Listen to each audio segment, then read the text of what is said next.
Tudo bem? Que bom, tudo ótimo. Hoje nós vamos estudar a parábola das 10 virgens. É uma parábola interessante e, semelhante a ela, existem outras. Aliás, o vigiai e orai, que é a base dessa parábola, foi dito por Jesus em várias outras parábolas que nós vamos estudar aqui essa noite. Mas, em especial, nós vamos focar nessa, das 10 virgens, que já é possível aprofundar bastante. Bom, essa parábola é uma das últimas parábolas contadas por Jesus, antes de ir para o horto do Getsêmani e ser preso pelos soldados. Então, algumas delas, Jesus já vinha entristecido, falando sobre o juízo final, falando sobre... enfim, essas parábolas, elas trazem um discurso escatológico, de fim de tempo, fim de ciclo. Então, elas formam um conjunto de parábolas que servem de alerta para todos nós. Então, vejamos. Disse que Jesus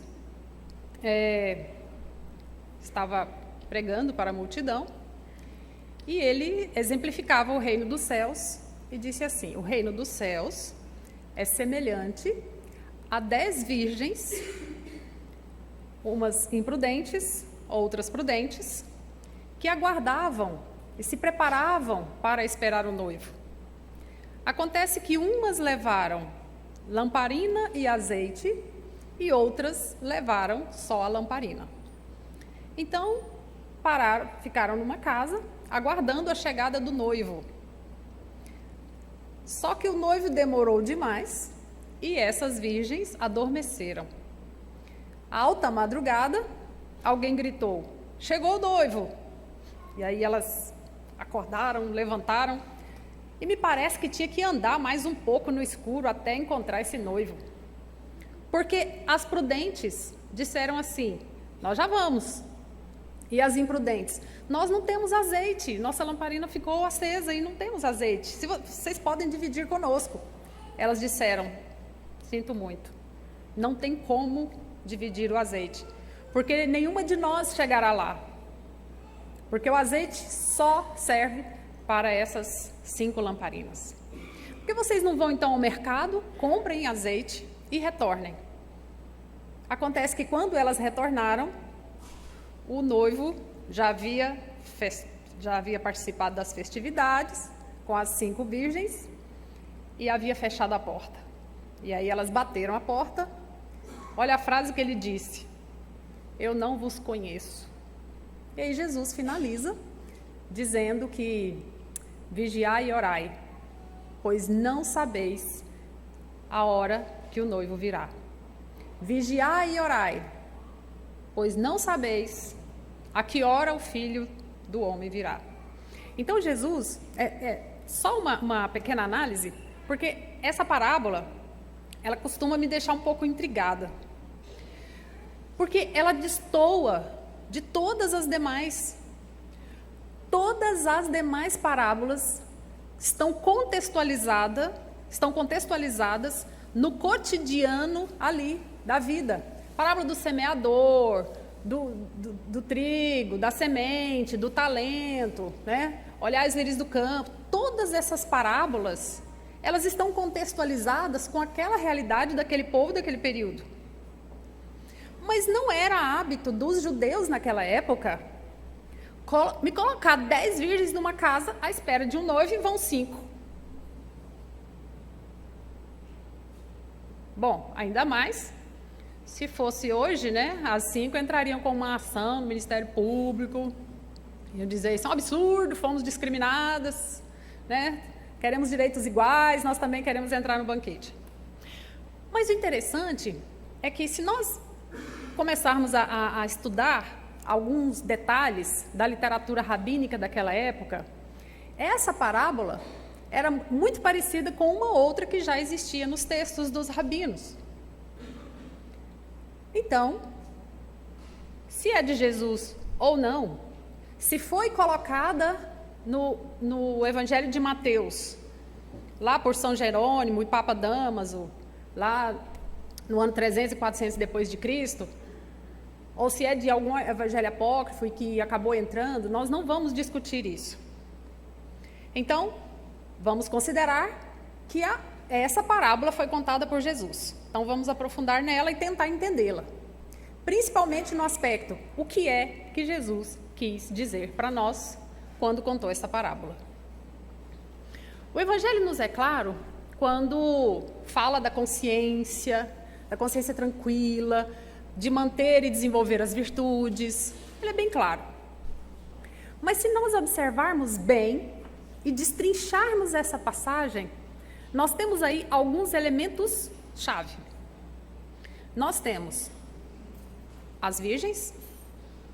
Aliás, toda vez que eu vejo essa parábola, eu me lembro às vezes do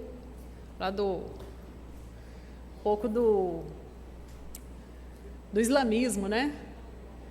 Coloque uma bomba no corpo, vá lá e você terá 30 virgens lá do outro lado. Não vamos entrar nesse mérito. Mas veja bem, temos aí as virgens, as preparadas e as despreparadas. Temos o noivo, temos a lamparina, temos o azeite. E temos o tempo, porque o noivo demorou a chegar.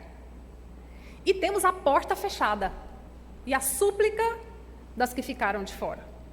O que é isso? É possível analisar essa parábola sob duas teorias. A primeira delas é simples, que nós precisamos estar preparados para todas as situações do nosso dia a dia e que nós não podemos prever o que acontecerá daqui a 5 minutos. Essa é a primeira.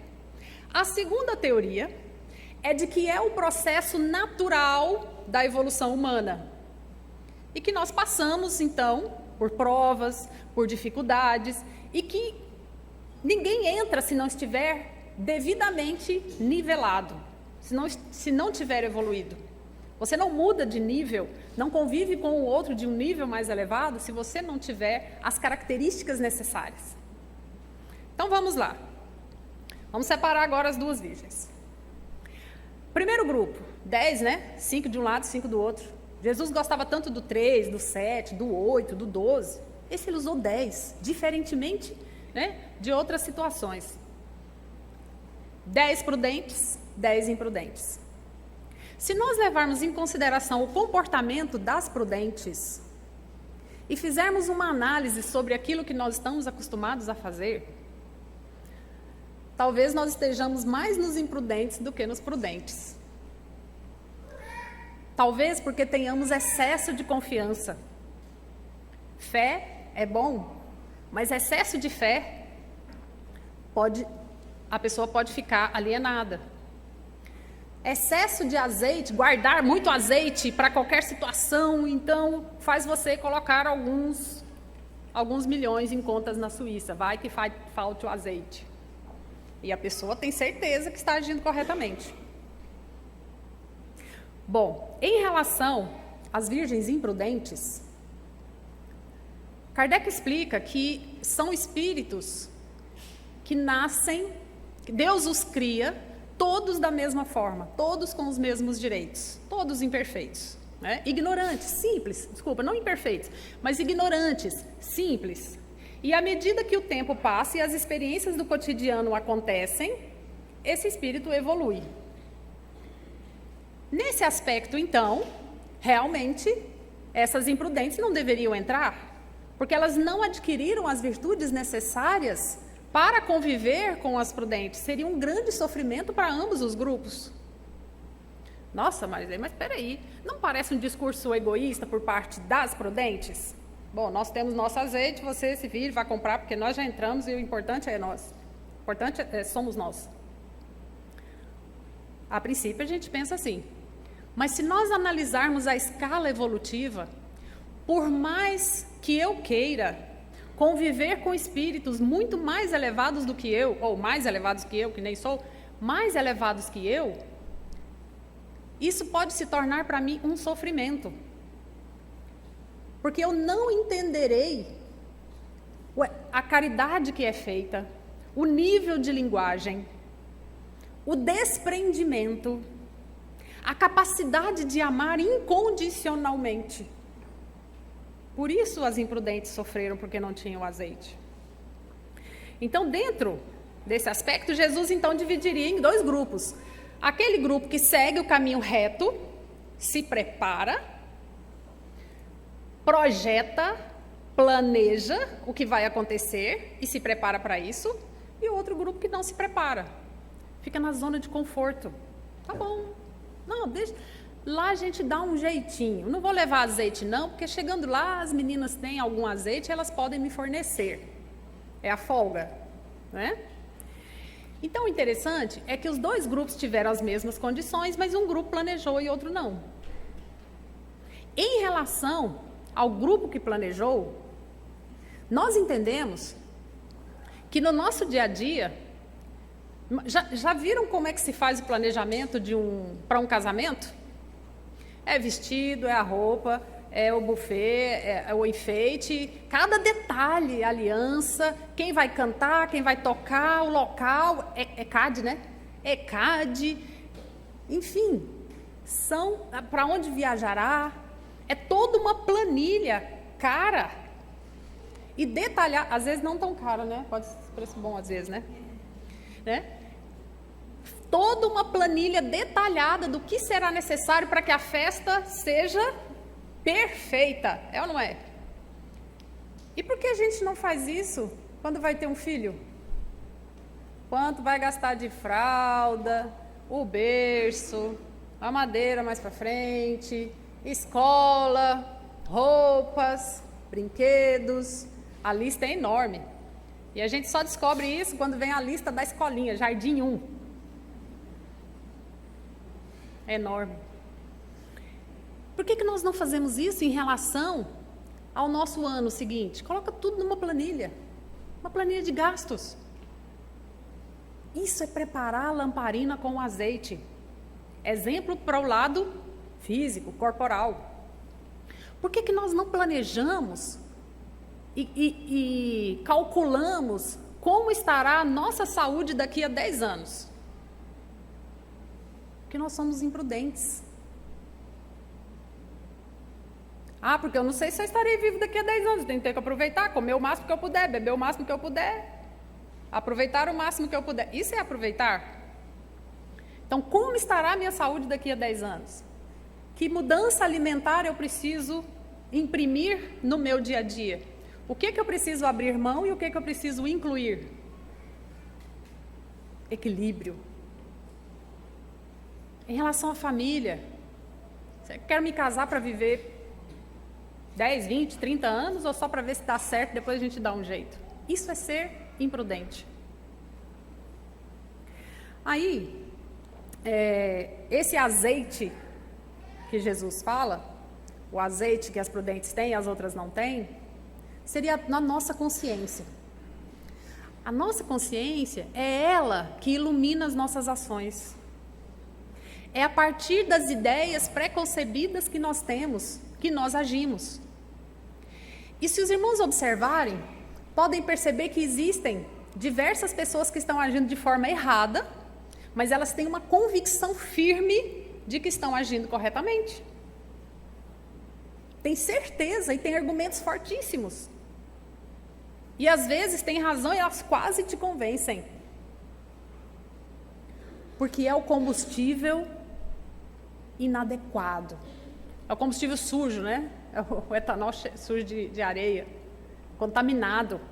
Contaminado por inverdades, por mitos, por medos, por dificuldades de compreensão.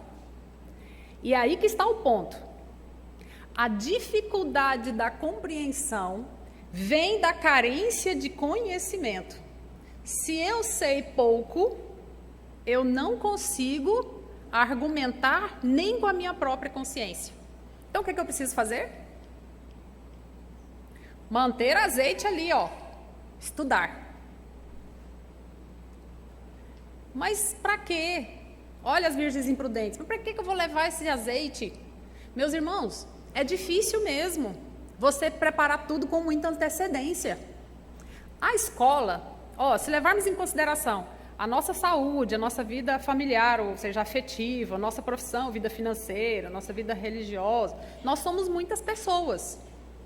Mas se nós pensarmos bem, Quando nós falamos em escola, aí existem autores que dizem que a ideia da escola é tirar a criança e o jovem da competição do mercado de trabalho. Tudo bem, pode ser, mas é um preparo, é azeite. E aí, quando alguém parou de estudar no ensino médio e fala, ai, mas 5 anos de faculdade, aí isso vai demorar muito. Não quer levar o azeite. Não sabe a que horas o noivo virá. Mas quem que é o noivo? O noivo é a conquista, é a felicidade. O noivo são as realizações. O noivo é chegar do lado de lá e Deus falar assim, você fez o máximo que pôde com o talento que teve.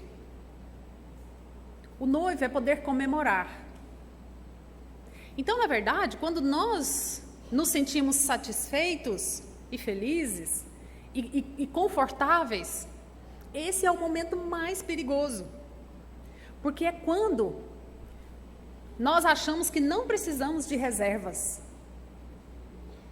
E tanto o estudo, quanto o sono adequado, a alimentação adequada, ou seja, o combustível, é importante para o nosso cotidiano.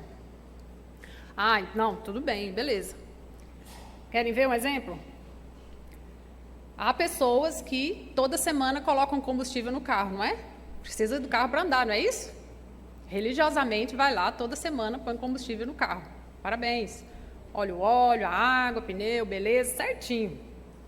Imagina esse sujeito casado, então. Pelo menos uma vez por semana, você vai até a sua esposa e fala assim, olha, meu bem, como é que você está? Você está tudo bem? Você está feliz comigo? Como é que é? Aí ela vai falar, o que está acontecendo? Ela vai te estranhar, né? Tudo bem. Acha que eu preciso melhorar alguma coisa? Enche o pneu, né? Troca o óleo, sem maldade. Põe combustível, ânimo. Isso é combustível, isso ilumina, isso é luz. Dar atenção ao outro, isso é luz. E olha, uma vez por semana, não custa nada. Mas às vezes aproveitam justamente o domingo, que é quando ficaria em casa com a família, para cuidar do carro. Né? Então, mesma coisa com os filhos. Minutinhos. Alguns minutos são necessários. Claro, o olhar de supervisão é frequente. Mas às vezes é necessário realmente sentar e colocar gasolina, colocar azeite na lamparina. Colocar combustível bom para que haja luz. Conhecimento, atenção, carinho, ensinar o respeito, a responsabilidade, a coragem. O azeite são as virtudes que nós precisamos desenvolver. Agora me digam, sem azeite, dá para entrar lá com o noivo? Não. Sem as virtudes, nós alcançamos um nível mais elevado? Não. Pode ter a beleza que for, o poder que for, o dinheiro que for, a tradição familiar que for. Ele simplesmente vai dizer, não te conheço. Então, se nós... E ele diz isso, não te conheço, justamente porque falta a luz. Se alguém entra na sua casa no escuro, aí você fala assim, quem que é você, né? Estou te vendo, estou vendo seu rosto. Aí liga a luz, tá. Né? Então, sem luz, não há reconhecimento espiritual. Mas aí tem uma saída. Na própria parábola diz assim, tardando a chegar o noivo, elas adormeceram. Esse adormecer nada mais é do que confiar. Tudo bem, tá tão bom assim, tá tão tranquilo. Perturbei uma amiga hoje por causa disso. Ela tem 62 anos e ela disse que vai desencarnar virgem. Aí eu falei para ela, mas sempre há tempo, né, de conhecer uma alma gêmea. Ela, não, tá tão bom assim. Falei, vou falar sobre isso hoje, a zona de conforto. Né? Tão bom assim. Então, no momento dessa parábola, ele diz assim, tardando o noivo a chegar, elas adormeceram. Aí alguém gritou, alguém, quem? Sei. Alguém gritou. E é interessante porque esse alguém, ele não aparece, só diz alguém. Mas alguém estava alerta, alguém estava vigiando. O que será esse alguém que vigia o nosso cotidiano e nos ajuda e nos inspira e nos dá uns gritos, às vezes que o ouvido até dá uma zunida?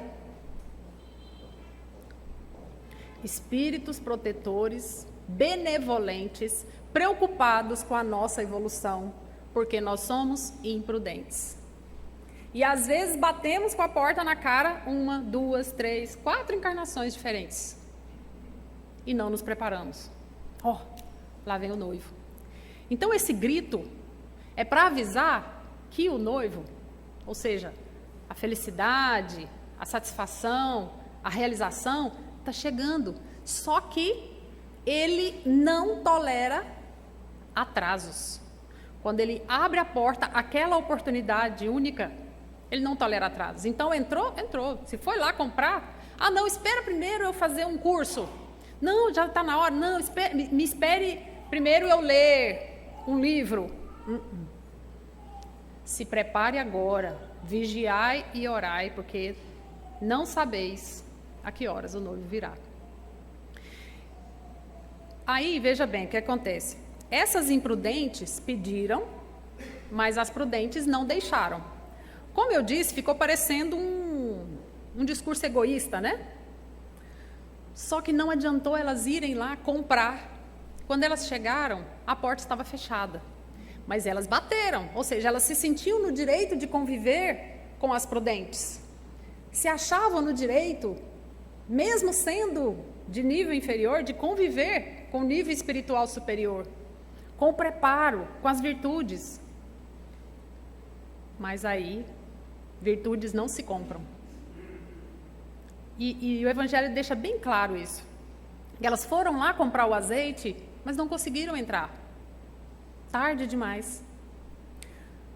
Por isso que eu digo que essa parábola ela é complexa. Porque ela é intrigante, justamente porque ela nos alerta para não desistirmos. Jesus termina de contar a parábola e começa uma outra, bem parecida com ela, que é a parábola do servo vigilante. Ele conta mais 4 do servo vigilante. Ele diz assim: cingi as vossas cinturas, o servo vigilante é aquele que cinge a cintura e se prepara e acende a lamparina, acende a lâmpada. Quando o seu senhor sai e volta, ele está lá para abrir a porta, está vigilante, porque ele não sabe a que horas o seu senhor voltará. A outra parábola é dos servos bons e maus, que ele diz assim: qual é o indivíduo que sabe a exata hora que o ladrão entrará na sua casa? Aí o que se faz? Se previne, né? Se protege. As pessoas se precaveem, mas nós não sabemos exatamente a hora que o inimigo atentará contra nós. Nós não sabemos exatamente em que momento nós sofreremos alguma tentação. E aí Jesus conta a questão da figueira para falar: pessoal, vamos lá, acordem. Porque, veja bem, quando as folhas das figueiras e os brotos se tornam tenros, significa que está chegando o verão. Então, dentro dessa observação da natureza, já que ele fez o exemplo do senhor, do ladrão, aí ele usou a natureza. Dentro desse exemplo da natureza, nós sabemos sim quando mudam as estações. Sabemos o tipo de vento traz a primavera, o verão, o outono e o inverno. Sabemos que quando arma vai chover, a gente pega o guarda-chuva. Mas tem gente que não pega, fala assim: acho que não vai chover muito não. Aí encharca o pé, né? Se bem que as chuvas de hoje em dia, nem guarda-chuva tem segurado, né? Passei por uma esses dias. Então, se nós sabemos o que é para fazer, por que nós não fazemos? Sabe por quê? Porque nós acreditamos que Deus nos ama demais. Que nós somos protegidos demais. Só tem um detalhe: ninguém entra pelo outro. A não ser as palavras de Jesus, nem a mãe é capaz de colocar o filho lá dentro. A evolução é individual, tudo bem que ela é coletiva, Mas o desenvolvimento das virtudes é algo que só você pode fazer por você. Você pode ajudar, pode ensinar, pode orientar, pode escrever, pode ser, né? Mas só você, ninguém mais é capaz de desenvolver na sua mente, de manter a sua lamparina iluminada por meio do combustível das virtudes. A coragem, a honestidade. Curso superior nenhum vai te fazer ser uma pessoa mais honesta. Te faz ser mais cuidadosa. Banco de escola não muda caráter. Alinha para que a pessoa se torne mais, entenda das leis e fala, opa, é melhor eu... Mas está sempre tentando, encontra uma brecha. Mas então nós vamos parar de estudar? Não podemos. Não podemos deixar o azeite acabar. Temos que estar constantemente alertas. E Jesus sofreu com isso quando ele citou a passagem do Getsemane, que é citada em vários evangelhos, essa das virgens é só por Mateus, quando ele foi para o horto do Getsemane orar. Foi a última passagem dele antes da crucificação, do julgamento, da crucificação. Aí ele estava com os discípulos e ele disse assim, chamou 2, para ir subir com ele e falou, vigiai e orai para que não entreis em tentação. Aí Jesus foi para lá, orou, Pai, se for possível, se for da sua vontade, afasta de mim esse cálice. Aí voltou. O que os discípulos estavam fazendo? Dormindo. Aí Jesus se sentiu sozinho, falou, mas pedi para vocês vigiarem, estarem em estado de oração, alertas, atentos, e vocês dormindo. Aí ele subiu de novo, orou, chorou, colocou os joelhos no chão. Pai, afasta de mim esse cálice, mas se for da tua vontade, que seja feito conforme o Senhor quer. Aí desceu, voltou, chegando lá, o que aconteceu? Encontrou os discípulos dormindo. Aí Jesus, vigiai e orai para que não entreis em tentação. Em alguns minutos, os soldados apareceram. Aí ele disse, virá aquele que me traiu com um beijo. Ele se identificará com um beijo. E aí Jesus foi levado para o julgamento e para a crucificação. Então, quantas vezes Jesus falou vigiar, orar, vigia? Eu mesma, às vezes, falo para Deus assim, não me tente, porque eu sou fraca. Cuidado, tem coisas que... Agora não, espera mais um pouquinho, eu evoluir mais um pouquinho, aí sim, o Senhor pode me testar. Mas agora não. Existem algumas situações que nós podemos ter controle, outras não. Na verdade, nós não sabemos exatamente nada daqui a alguns minutos. O que nós temos é fé, convicção, esperança. E olhamos os exemplos dos nossos pais, dos nossos avós e bisavós e vimos que eles passam por determinados processos e que provavelmente por genética e equilíbrio com o ambiente nós passaremos também. Mas não é matemático. Então o alerta dessa parábola é para não fique na zona de conforto. Não relaxe. Não pense que está tudo bem, tudo certo, tudo tranquilo. Mas orar também, porque só vigiar sem orar, você entra em pânico. Aí fala, nossa, as notícias do país já não estão boas, ainda fala para eu ficar sem atento, então vou ter síndrome do pânico logo, logo. Calma. Enquanto vigia, ore, porque a oração, ela também ilumina. A oração também é combustível. Ficar em estado de oração não é simples, porque nós somos cutucados o tempo todo. Esse estado de oração é sintonia com o Pai, com a espiritualidade superior. E pedir a Ele que nesse final de ano nós possamos nos transformar em pessoas melhores. Que nas reuniões em família possamos levar, se não uma gargalhada, um sorriso. Um olhar benevolente, caridoso, generoso. Que evitemos as fofocas e ficar perguntando para o outro, quanto você ganha? E aí, já casou, fulano? E aí, né? Ficar cutucando os cunhados. Para que isso? que nós possamos, sim, nos confraternizar com as pessoas, mas que também nós possamos fazer essa confraternização interna, nos perdoando por determinadas falhas que aconteceram justamente pela nossa incapacidade de entender, pela falta de luz, nos perdoando por não sermos aquilo que realmente Deus quer que sejamos. Dentro desse raciocínio, cada um colhe o que planta. Então, o que nós colheremos no próximo ano vai depender do que nós plantarmos a cada instante. Então, que sejamos virgens prudentes e que Jesus nos abençoe e um ótimo Natal para vocês.